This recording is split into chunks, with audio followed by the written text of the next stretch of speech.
kodwa into engekwenzeka lo muntu waqhela ukhonza eJobheni. Yashumayela abaklini mhlawumbe yabeka ilizwi indlela yalo eJobheni. Uyifa ngendlela engeyiyo.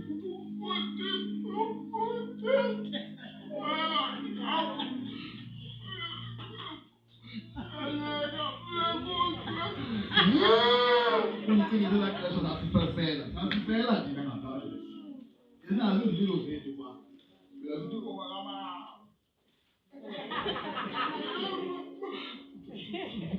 Kamnike.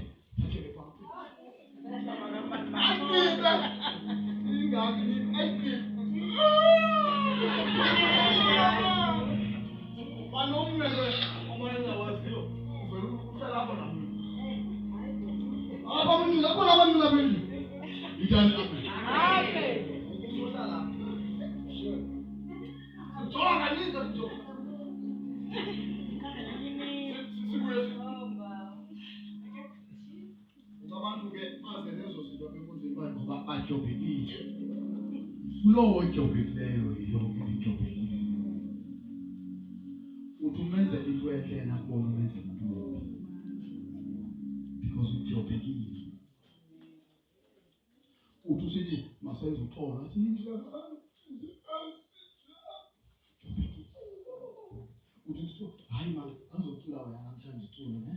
Asinike ngokucule so-preach. Awuqhube kahle awushambuka okuninzi kukume yizo uJobe basenelifa ngathanda noma ungashumayela uJobekile nakuthembisa awuzolibinisa asingeni nesingaka. Now, masika ndawo yegrowth.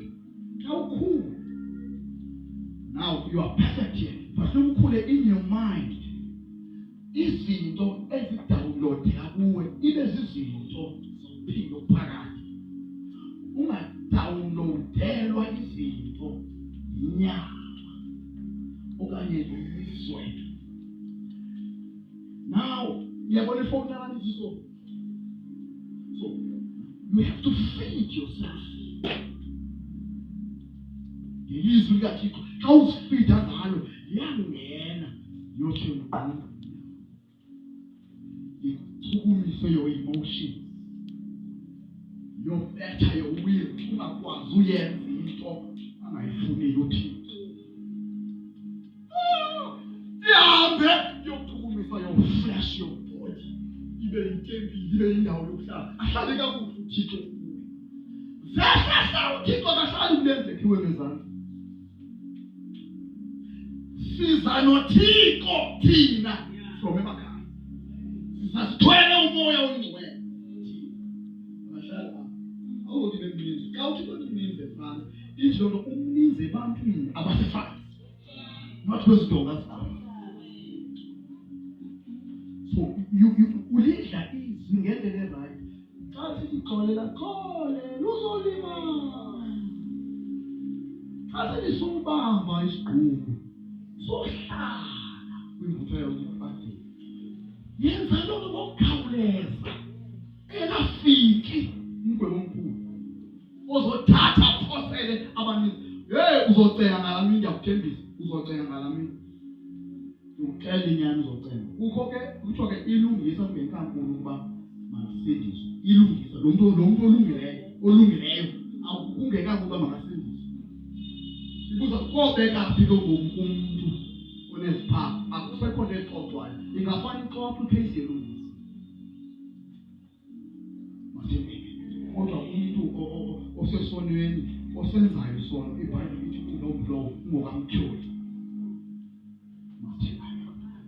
Udla izwi ngendlela right. Into iBhayibheli ethi suyenza. Ngoba awuhloniphile kodwa uhlonipha uThixo. Uhloniphe izwi lakhe ulibeke ngaphezu kwakhe. Uba wenze izwi lakhe umfumene. If ushiye izwi ulahle uThixo. Noma ungakhona phakathi. make sure ingqondo yakho khupha imisindo yasemathweheni, khupha izimbo imfuzo mama mayihleke fuzeni manje phela niwe ingqondo ufuzile Nkosi Yesu khula ude ufikelele ebudodeni mama man uje utsho uthi ngingcwele nezulu lingqine nebhedi yakhe ingqine nebhayiti yakhe ingqine nengqondo yakhe ingqine ungakwazi umangalela ungathi ungcwele kodwa kuphizile into esingamangalela ngazo ivula imbobo lonto for usathana namadimoni akwazi ukuathela awakwazi